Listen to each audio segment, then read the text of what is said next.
Welcome to Focus on Scholarship. I'm Carrie Cooper, Dean of Libraries, and your host for today's session. The Graduate School and EKU libraries have a shared goal of bringing focus and awareness to the exciting scholarly and creative achievements of our academic community. Our guest today is Dr. Kelli Carmean, Professor and Chair of Eastern Kentucky University's Department of Anthropology, Sociology, and Social Work. Kelli is the author of 2 books that examine anthropological principles and 2 very different approaches. Her first book, Spider-Woman Walks This Land, Traditional Cultural Properties and the Navajo Nation, was published in 2002. Her second book, Creekside, an archaeological novel, was published in 2010 by the University of Alabama Press. The College of Arts and Sciences and the library will host a reception and reading on Thursday, September 23rd at 4 p.m. in the Grand Reading Room to celebrate this achievement. Congratulations and welcome, Kelli.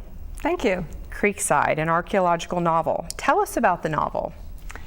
Well, it takes place in 2 time periods, and it's a local novel. It takes place in a pasture in the bluegrass beside a creek, and that pasture is soon to be bulldozed and turned into a housing subdivision.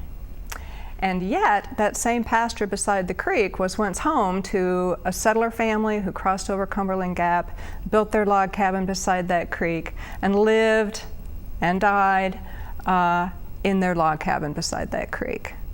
And so the excavations, there's an archaeologist, of course, who's excavating in the pasture prior to the destruction of the pasture for the housing subdivision, and she is finding the remains of that early settler family, finding different artifacts, finding the features, the foundation of the log cabin. So in the earlier time periods, the chapters alternate between the past and the present. I love the way you do that, the old and the new, chapter by chapter. It's such a nice way to do that. Thank you. It was so fun to create 2 partially interwoven storylines focused on the same spot of land and seeing artifacts being used by people and then found by other people, trying to interpret what those earlier people were doing and what those artifacts express about their lives. I'm dying to know, did you actually write one story and complete it and then write the other story, or did you write it back and forth? Well, I wrote it back and forth, which I'm not actually sure that that's the most efficient way to do it. This was my first venture into fiction. And I also did not outline, which is, I think, a cardinal sin in some people's eyes. And so perhaps it took a longer time than it might have, but I kind of did both of them at the same time. Well, I guess it depends on how the story comes to you, and if it's coming to you in that way, then I can see that working so well. Mm-hmm. I want to know how you became inspired to write this kind of book. Well, that's an interesting story because this was a book that was really never meant to be. It was, in fact, the genesis of it was not my idea. I gave a copy of Spider-Woman Walks This Land, which is a much more traditional academic writing, to a friend of mine, fully anticipating that she probably wouldn't read it. She would, it would make a nice, look great on her bookshelf, but she wasn't really going to read it. She's not in academia. Well, she did read it, and she invited me to lunch one day, and she said, and now I understood this even at the time as a compliment. She said, "Kelli, I think you are wasting your writing talent in academia." Wow. And she said, "I think you should write fiction. You need to broaden your writing horizons, bring your message to the broader public." And my immediate response was, "Oh, no. I don't do fiction writing. I do technical writing. I do academic writing." So I was very resistant to the idea. Mm-hmm. And she just wouldn't let it go. She came prepared.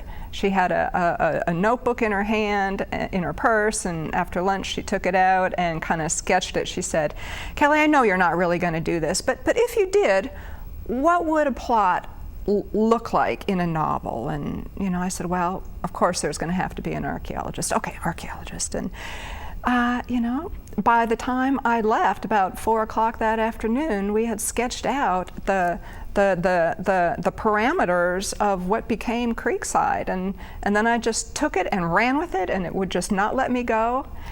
And Sounds so like that was your outline. that was, I guess, my outline on a cocktail napkin, I guess.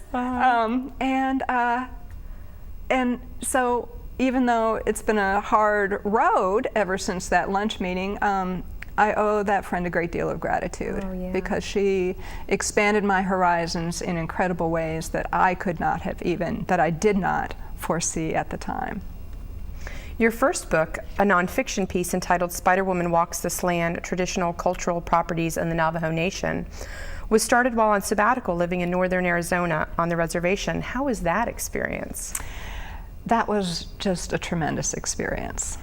I spent 7 months on the reservation. I lived at the community college there, the tribal community college, in the dorm with, you know, all these Navajo students, young Navajo students, and then me living in the dorm. And I took Navajo Studies classes at Dene College, which is the tribal community college there in Lee, Arizona. And then I also did some work with the Tribal Historic Preservation Office to just get a sense of how the government, the tribal government, goes about managing and protecting the sacred sites on the reservation land. And so it was wonderful. I just had the best time. It was just everything a sabbatical should be. Wonderful. I understand that you have a desire to write literature that is accessible for those outside of anthropology. This struck me as such an interesting approach to bridging your gifts as a writer and your passion for studying people and cultures from our past. Talk about your approach to research and writing.